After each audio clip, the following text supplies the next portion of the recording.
अन्या, ये क्या अपने हस्बैंड की जगह अपने नौकर को ले आई इस ट्रिप पर? यही मेरा हस्बैंड है। What? Excuse me sir, Akram sir की पार्टी शाम में, तो अभी का लंच और ड्रिंक आप अपने एंड से पे कर सकते हैं। हे गाइस, आज खाने का बिल अभिनव भरेगा। मैंने ऐसा कुछ भी नहीं कहा। लेट्स क्लैप फॉर अभिनव। महीने के 6,000 रुपए कमाने वाला ये नौकर हमारे लाखों के बिल भरेगा। Clap clap clap clap clap. Abhinav को समझ ही नहीं आया कि 1 मिनट में ये कैसे क्या हो गया, और वहीं अनन्या भी यही सोच रही थी। ये क्या किया अभिनव ने? ना तो मेरे पास इतने पैसे हैं कि मैं आज का बिल भर सकूं, और ये अभिनव तो खुद ही भीख पकता है। और हाँ गाइस, अभिनव ने यह भी शर्त रखी थी कि अगर आज वो ये बिल नहीं भर पाता है तो राज अनन्या के साथ जो चाहे वो कर सकता है। What? अभिनव, अपनी औकात में रहकर शर्त लगाओ। मैं तुम्हारी कोई प्रॉपर्टी नहीं हूँ जो मुझे तुम दाव पे लगा दोगे। अनन्या मेरी बात सुनो, मैंने ऐसा कुछ Shut up! Shut up! अभिनव यहाँ अनन्या को समझाने की कोशिश कर रहा था कि उसे फंसाया जा रहा है। अले अले अले अले, शर्त लगा करके पीछे नहीं हटते। क्या हुआ? पैसे खत्म हो गए? वेटर! राज ने अभिनव को बोलने का मौका ही नहीं दिया। होटल के महंगे से महंगे फूड और ड्रिंक्स का ऑर्डर लगाता गया। तभी काजल की नजर एक बॉक्सिंग रिंग पर पड़ी। हे राज, तुम कॉलेज टाइम में बॉक्सिंग चैंपियन थे ना? तो क्यों ना तुम्हारे और अभिनव के बीच एक फाइट हो जाए? जब तक हमारा खाना आता है तब तक हमारा एंटरटेनमेंट भी हो जाएगा। ये सुनते ही सबके कान खड़े हो गए, क्योंकि राज वाकई बॉक्सिंग का वो खिलाड़ी था जिससे दूसरे कॉलेज वाले भी कांपते थे, और राज ने अब तक 25 लोगों की नाक तोड़ी थी। तभी अभिनव का फोन बजा। अभिनव सर का फोन आ रहा है, और पता है कॉल किसका आ रहा होगा? घर के रघु काका का। फोन करके कह रहे होंगे, ए अभिनव, सफाई करके नहीं गया क्या तू? तो क्या बोलता है फिर? हो जाए, आज पता चल ही जाएगा कि अनन्या के लिए कौन बेस्ट है, तू या मैं। अभिनव, अभी भी मौका है, मना कर दो। अभिनय जीजू, क्या तुम्हारे अंदर हिम्मत नहीं राज से कंपटीशन करने की? अभिनव को अब गुस्सा आ गया और उसने बोला, मैं बॉक्सिंग करूंगा। गाइस, तो आज अभिनव मार खाएगा और हम खाना। राज भी तैयार होकर बॉक्सिंग रिंग के अंदर आ गया। वहां दूसरी तरफ आर्यन और उसके दोस्त महंगी ड्रिंक्स और खाना ऑर्डर करने लगे। तभी राज ने अटैकिंग मोड में आकर अभिनव को एक पंच मार दिया और अभिनव के मुंह से खून निकलने लगा। यस!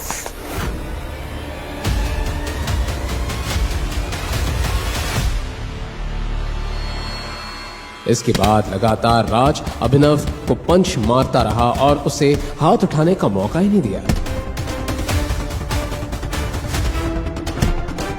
और सभी को ये लग रहा था कि अब तो अभिनव का काम तमाम हो जाएगा कि तभी अभिनव नीचे गिर गया।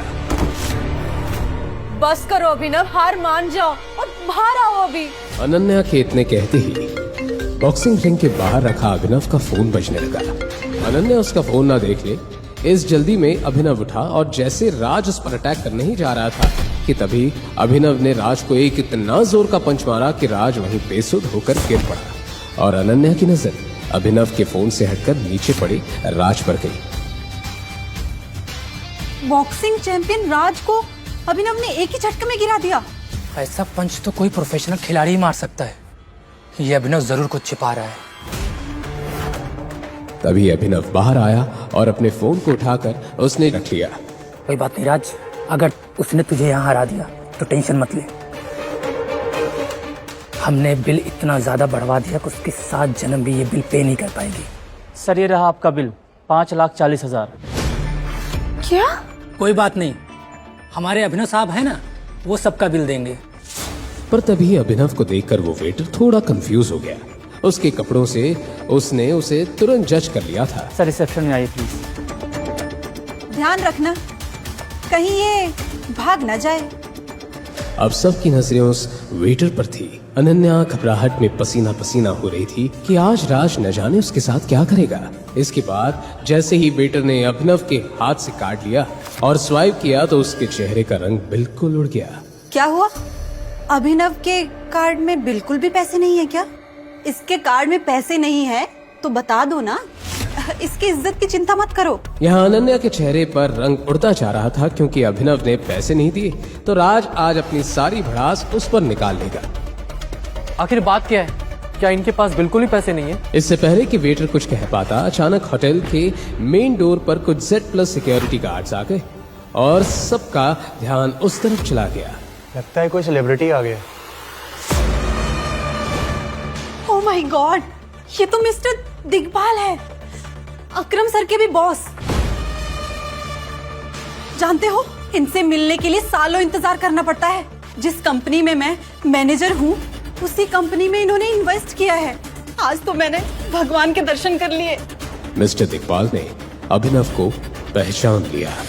तुम यहाँ क्या कर रहे हो? मिस्टर दिग्पाल ने अभिनव की तरफ देखा और सबको लग रहा था कि वो उनकी तरफ देख रहे हैं कि तभी राज आगे बढ़ा। अभिनव ने मिस्टर दिग्पाल को इग्नोर किया और मेन गेट की ओर चल दिया कि तभी मिस्टर दिग्पाल ने होटल के मैनेजर से कहा, मैनेजर, इसका और सबका बिल मेरे अकाउंट में ट्रांसफर कर देना। ये कहकर मिस्टर दिग्पाल अपने रूम में चले गए। 1 मिनट में इतना सब हो गया कि किसी को कुछ समझ नहीं आया। ये मिस्टर दिग्पाल ने पी रखी है क्या? शायद ये अभिनव को कुछ और समझ बैठे। ए अभिनव, पैसे तो मिस्टर दिग्पाल ने दिए ना, तो शर्त तो मैं जीता। तू कहाँ जा रहा है? और इस हिसाब से तो अनन्या मेरी हुई। और आज रात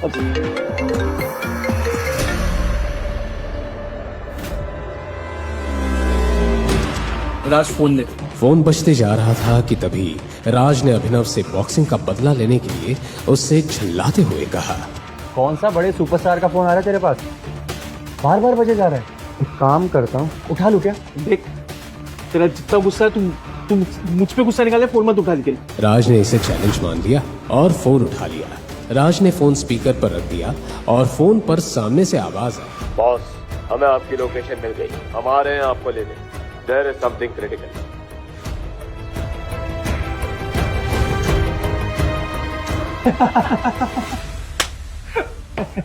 हमें किसी रिक्शे वाले, किसी कैब वाले का फोन था और वो अपने आप को कॉन्वॉय समझ रहा है। अनन्या को भी ये देखते हुए मजा आ रहा था, पर तभी हुआ ऐसा कुछ कि सभी की बोलती बंद हो गई।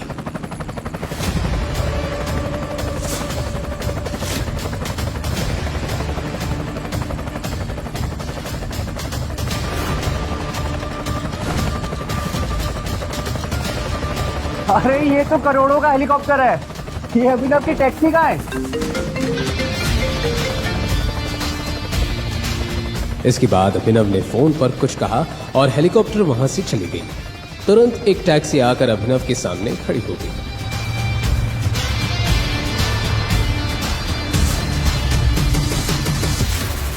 अबे खोदा पहाड़ और निकली चुईया। वही मैं कहूँ, इतने महंगे हेलीकॉप्टर में ये बैठेगा। देख, टैक्सी आ गई इसकी। पर दुबई से बार बार आ रहे फोन और ये महंगी कार्स और हेलीकॉप्टर एक ऐसा राज खुलने वाले हैं जिसे जानकर आपके ही रोंगटे खड़े हो जाएंगे। अभिनव जल्दी से टैक्सी में बैठकर जाने लगा कि तभी राज और बाकी लोगों को अभिनव पर शक होता है। गाइस, वैसे किसी को पता है क्या कि वो अपनी बीवी को यहाँ खंडाला में छोड़ करके कहाँ और किससे मिलने के लिए गया है?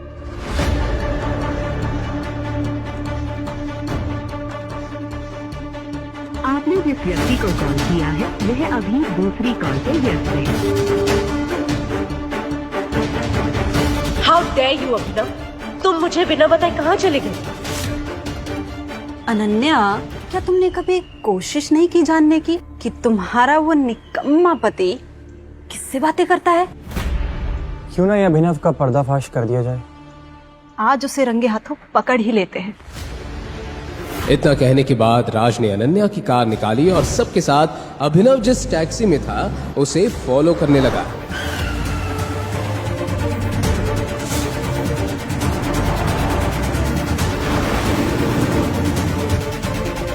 रात, जल्दी चलाओ ना।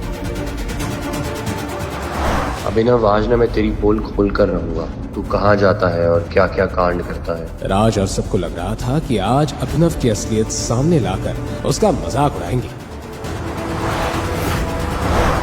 पर इन्हें नहीं पता था कि इनके सामने अभिनव का आज वो सच सामने आने वाला है जिसकी इन्होंने सपने में भी कल्पना नहीं की थी। क्या है अभिनव की सच्चाई? एक गरीब घर जमाई जो सिर्फ गालियां खाने के लिए पैदा हुआ है या कुछ और? कहीं मत जाइए, इन सभी का राज खुलने ही जा रहा है। रुको रुको। अभिनव की टैक्सी को अचानक पुलिस द्वारा चेक पोस्ट पर रोक लिया गया। राज ने कार को कुछ दूर पहले ही रोककर तमाशा देखना शुरू किया।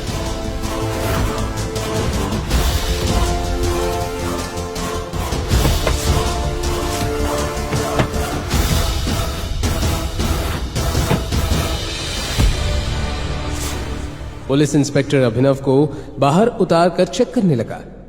तलाशी करने पर पुलिस को अभिनव के पास से एक गन मिली। गन देखते ही पुलिस इंस्पेक्टर ने अभिनव से कहा, क्या ये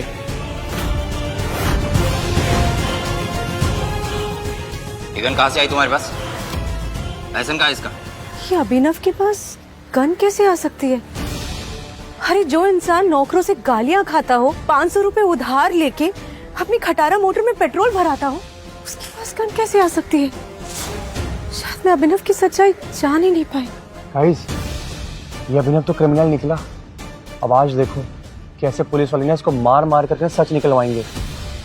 मैं अपना मुंह सिर्फ कमिश्नर के सामने खोलता हूँ। अच्छा, गाइस देखो, इसको पुलिस कमिश्नर चाहिए। सुन बे, ज्यादा स्मार्ट बनने की कोशिश मत कर, वरना यही उल्टा लटका के ऐसा मारूंगा ना, सारी औकात बाहर निकल आएगी। बता। जो घर के नौकरों से भी डांटा जाता था, उसने आज पुलिस वाले का हाथ पकड़ लिया था। बात छोड़, मैं तो ऐसा तोड़ूंगा ना तुझे लाठी से।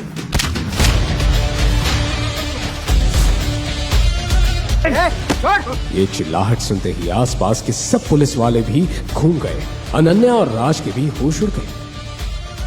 कमिश्नर साहब को बुलाओ, ये आदमी पागल हो गया। इतना हंगामा मचा कि तभी वहां सबको एक पुलिस सायरन सुनाई दी।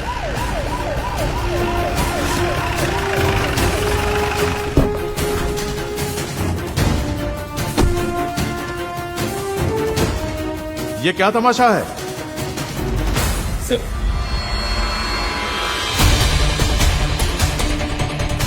इन पर क्यों हाथ उठाया? कमिश्नर को देखते ही सबके चेहरे सफेद पड़ गए और जिस अभिनव को अभी तक बेइज्जती मिल रही थी, उसके सामने अब पुलिस भी खड़ी कांप रही थी। ये अभिनव की कमिश्नर तक पहचाने, पर कैसे? यहाँ अनन्या और बाकी लोगों के साथ पुलिस इंस्पेक्टर का दिमाग भी घूम रहा था। तुम्हें अपनी नौकरी से प्यार है या नहीं? किसने पकड़ा इनको? लेकिन सर, इसके पास इनके पास ये गन मिली सर। तो क्या हुआ? सेल्फ डिफेंस के लिए है और मैंने ही गिफ्ट की थी ये गन बर्थडे पे। बर्थडे पे? पर अभिनव तो अपने बर्थडे पे अपनी मम्मी की सैंडल ठीक करवाने गया था और इसी बीच कमिश्नर ने उसे गन भी गिफ्ट कर दी। मैं सपना तो नहीं देख रही ना? अनन्या और बाकी सब कुछ भी समझ नहीं पा रहे थे कि तभी कमिश्नर ने अभिनव को उसे बाइज्जत जाने दिया।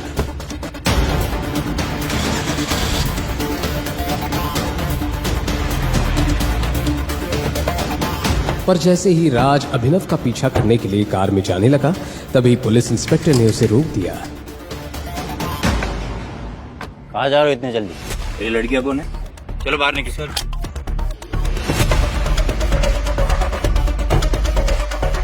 सर, वो हम अभिनव जी के साथ है, तो वो जहाँ जा रहे हैं हम भी वही जा रहे हैं। अच्छा ठीक है, तुम लोग जाओ।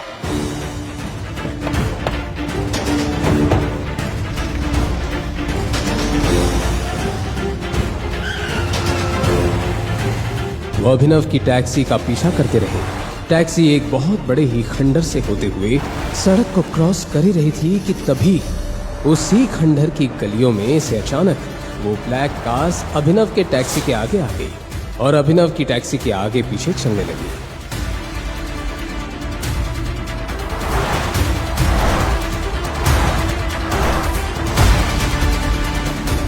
तभी वो 3 ब्लैक कार अभिनव के टैक्सी के साथ चलने लगी।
Oh my God.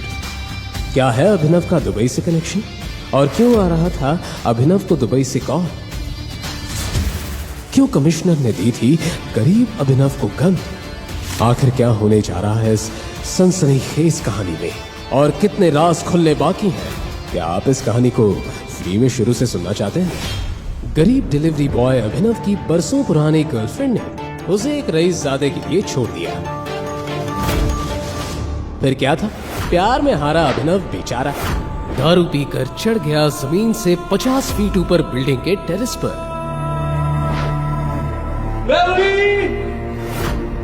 मैं ये दुनिया छोड़ के जा रहा हूँ। मुझे तो तुम्हारे धोखे नहीं मार दिया। तुम खुश रहना उस रईसजादे के साथ। मैं चला। वो मजनू तो जान देने को तैयार था, मगर किस्मत को कुछ और ही मंजूर था। अचानक अभिनव नीचे गिर गया, मगर वो गिरा भी तो कहां?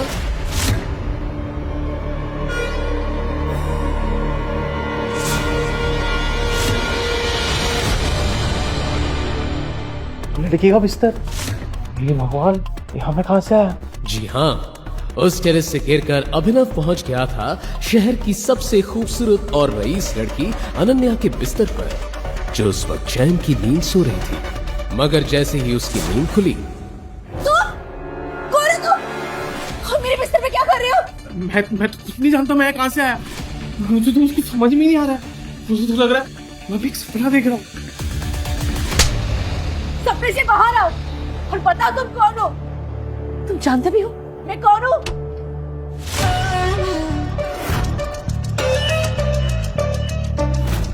ओह माय गॉड, ये सब क्या चल रहा है बहना? ये भिखारी तुम्हारे बेडरूम में क्या कर रहा है? रंग रलियां बनाई जा रही है। सनी, तुम यहाँ क्या कर रहे हो? वैसे सवाल तो मुझे करना चाहिए बहना, ये फटेहाल सा बंदा तुम्हारे बेडरूम में क्या कर रहा है? देखो भाई, मुझे तो खुद भी नहीं मालूम मैं यहाँ कैसे आया। मुझे सिर्फ इतना है कि मैं टेरेस पे था। फिर चुप करो, अभी पुलिस आएगी ना तो सारी सच उगलवाएगी तुमसे। ना ना ना बहना, पुलिस से कुछ ना कहना। शायद भूल रही हो आप सिंह परिवार की मर्यादा। सिंह परिवार के सारे फैसले एक इंसान लेता है, द ग्रेट किंग हरदेवपाल सिंह, यानी कि हमारे पूजनीय दादाजी। दादाजी का नाम सुनते ही अनन्या के माथे पर पसीना आ गया।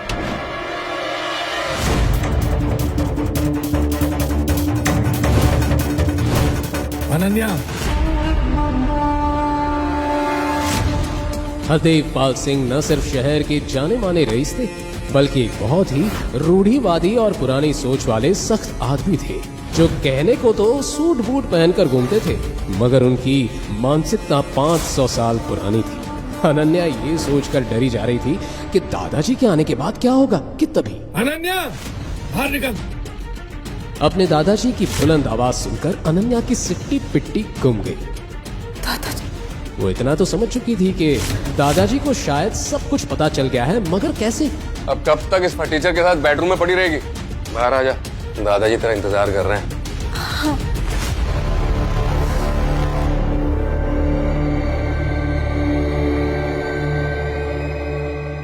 अरे अरे अरे, आप कहाँ जा रहे हैं भैया?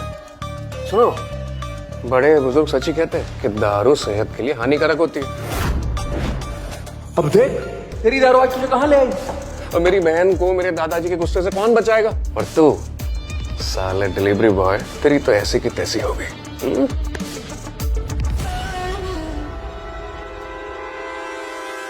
ये सुनकर अभिनव समझ गया कि ये सब जरूर इस सनी का ही किया धरा है। टेरेस से नीचे गिरकर शायद अभिनव बेहोश हो गया होगा, और उसी बेहोशी की हालत में सनी ही उसे यहाँ ले आया होगा। मगर अब अभिनव के दिमाग में कुछ और ही सवाल चल रहे थे।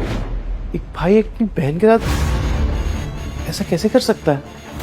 सनी अनन्या का सगा भाई है भी कि नहीं?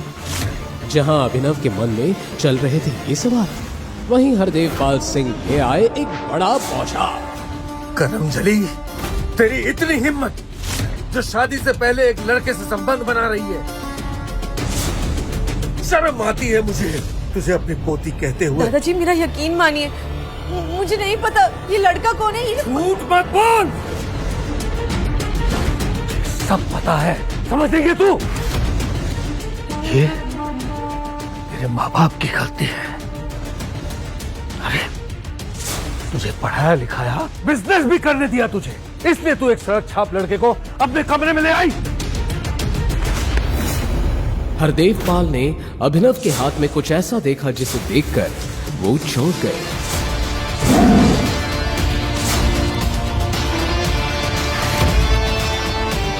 आपको शर्म आनी चाहिए। एक दादा होकर अपनी पोती पे हाथ उठा रहे हो, उसको इतना इतना गिनौना इल्जाम लगा रहे हो। अकल ठिकाने है कि नहीं आपका? अचानक पूरे कमरे में सन्नाटा छा गया। आज तक किसी ने भी हरदेव पाल से ऐसे बात नहीं की थी, और यहाँ एक मामूली सा डिलीवरी बॉय शहर के जाने माने रईस से जुबान लड़ा रहा है। साले तेरी इतनी हिम्मत, मेरे दादा से जुबान लड़ाता है? गोलियों से फोन डालूंगा तुझे। सनी छोड़ दे इसे। सनी को समझ नहीं आया कि उसके दादाजी ऐसा क्यों कह रहे हैं, पर उसके पास अपने दादाजी की बात मानने के अलावा और कोई ऑप्शन नहीं था। हरदेव पाल ने अभिनव को ऊपर से नीचे तक देखा और फिर अनन्या को देखते हुए बोला, अनन्या, इस लड़के का नाम जो भी हो, लेकिन तुझे इस लड़के से शादी करनी होगी। नहीं दादाजी, मैं इससे शादी कैसे कर सकती हूँ? मैं इसका नाम भी नहीं जानती हूँ। लड़की, ज्यादा अनजान मत बन। हरदेव सिंह के कानून को तू जानती है। बिना चू चपट किए शादी कर ले तू, और वो भी आज ही। नहीं दादाजी, मैं इस फटीचे से शादी नहीं करूंगी, नहीं करूंगी मैं ये शादी।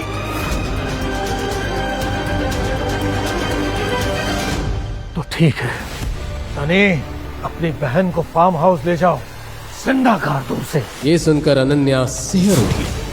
वो जानती थी कि जो हरदेव कह रहा है वो करवा भी सकता है, क्योंकि इससे पहले भी सिंह खानदान में जिस किसी ने भी हरदेव पाल सिंह के कानून की खिलाफत की, उसका यही अंजाम हुआ। अनन्या भी अब अपने दादा के सामने लाचार हो गई थी।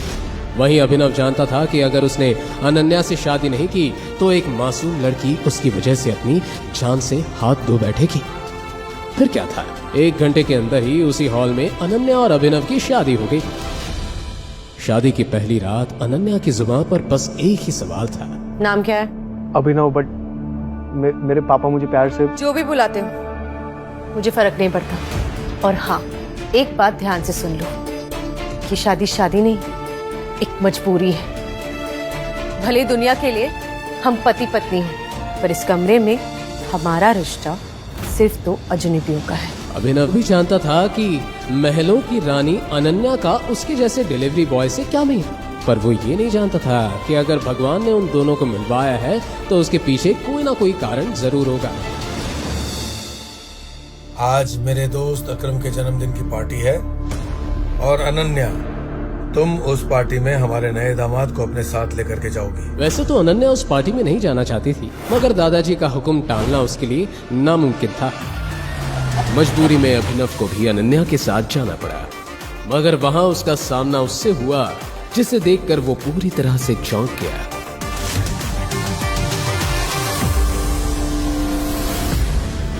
तुम यहाँ?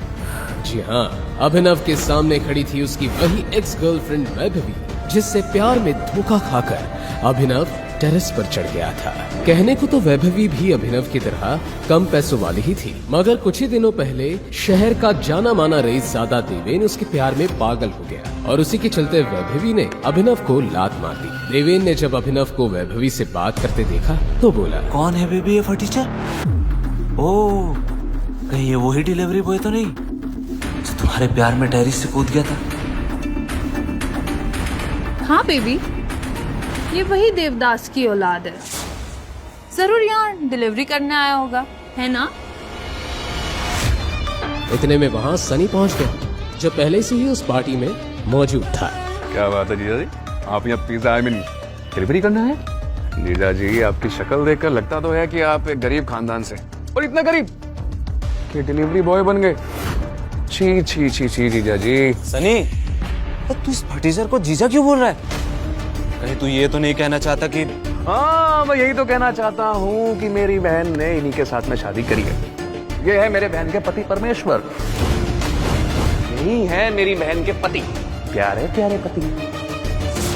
ये सुनकर पार्टी में मौजूद हर शख्स की होश उड़ गई, मगर जो सबसे ज्यादा बौखलाया वो था अनन्या का सबसे पुराना दीवाना चिराग। नहीं अनन्या, तुम ऐसा नहीं कर सकती। मैं इतना रईस और हैंडसम हूँ, तुमने इस फटीते के साथ शादी कर ली? अरे ऐसा क्या हो गया तो तुमने इस भिखारी से शादी कर ली? अरे मैं बताता हूँ ना चिराग कि मेरी प्यारी बहन ने इसके साथ में शादी क्यों कर ली। और फिर बड़े ही नाटकीय ढंग से सनी भरी महफिल के सामने उस अनोखी शादी के बारे में बताने लगा। कैसे अनन्या के बिस्तर में मिला अभिनव, कैसे दादाजी ने कहा उसे बच्चन, और कैसे एक डिलीवरी बॉय के साथ बंध गई अनन्या। सनी ये सब बताया जा रहा था और सब फुसफुसा कर हंसे जा रहे थे, मगर अनन्या की आंखों में थे आंसू। रोते रोते बेचारी अनन्या दौड़ते हुए वहां से भाग गई। अरे अनन्या के पीछे अभिनव भी वहां से जा रहा था, मगर सनी ने उसका हाथ पकड़कर उसे रोक लिया। अरे जीजा जी, आप कहाँ जा रहे हैं जीजा जी? आप तो हमारी महफिल की शान हैं, आपका होना भी बाकी सम्मान है। अरे आइए आइए जीजा जी, ये खास आपके लिए लगवाई है। ये कहते हुए सनी ने अभिनव को एक बड़ी ही सुंदर मगर साथ ही खतरनाक नजर आने वाली चेयर पर बैठने का इशारा किया। ए सनी, तू पागल हो गया? अरे ये इस चेयर पे कैसे बैठ सकता है? तू जानता है ना ये चेयर किसकी है? अरे तो चुप कर याद है, अब मेरे प्यारे जीजा जी हैं तो मुझे पता है ना सम्मान कैसे देना है। हाँ, जो भी है जैसा भी है, हमारे दोस्त सनी का जीजा जी है यार, इसका सम्मान तो करना पड़ेगा ना। बिल्कुल करना पड़ेगा, क्यों नहीं। चिराग की बात सुनकर देवेन भी समझ गया कि अब सनी अभिनव का काम तमाम करके ही रहेगा। अब पता चलेगी इस डिलीवरी बॉय को इसकी असली औकात। आई आपको बैठाते हैं आपकी हॉट सीट पे, खास आपके लिए बनवाई है स्पेशल। बैठिए, अरे जीजा जी बैठिए बैठिए। और फिर जैसे ही अभिनव उस चेयर पर बैठा, अचानक ही उस चेयर से पूरे हॉल में बहुत ही तेज साउंड वाले अलार्म बजने लगे। क्या हो रहा है ये सब? तूने क्या किया? तो माफिया किंग की कुर्सी पर बैठ गया। अबे तू गया। वो खास चेयर थी द माफिया किंग गैंग के मालिक अकरम की, और इस चेयर में अकरम के अलावा किसी और को बैठने की इजाजत नहीं थी। कौन है वो माका लाल?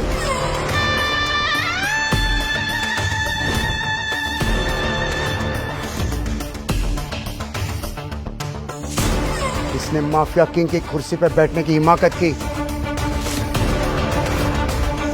सूट बूट पहने, हाथों में एक इम्पोर्टेड सिगार लिए, अब खुद अकरम वहां पहुंच गया था। अलार्म्स की आवाज सुनकर वो समझ गया था कि किसी ने द माफिया किंग की कुर्सी में बैठने की गुस्ताखी की है। तू है वो हरामजादा। अब तुझे अकरम की कहर से कौन बचाएगा? सर मुझे माफ करो, ये चेयर के बारे में मुझे कुछ नहीं मालूम था। जहां अभिनव अकरम के आगे गिड़गिड़ा रहा था, वहीं अकरम की आंखें अभिनव की अंगूठी पर टिकी हुई थी, जिस अंगूठी में टाइगर बना हुआ था। उस अंगूठी को देखते ही अचानक अकरम के चेहरे पे छाया हुआ गुस्सा खौफ में बदल गया, मानो उस अंगूठी को देखकर अकरम को कुछ याद आ गया हो। टाइगर, टाइगर मुझे माफ कर दो यार, मैंने तुम्हें पहचानने में गलती कर दी बेटा। I'm really sorry। अरे अकरम अंकल, आप इस फटीचर के सामने हाथ क्यों जोड़ रहे हैं? अरे ये तो साला फटीचर। साला किसको बोला बे?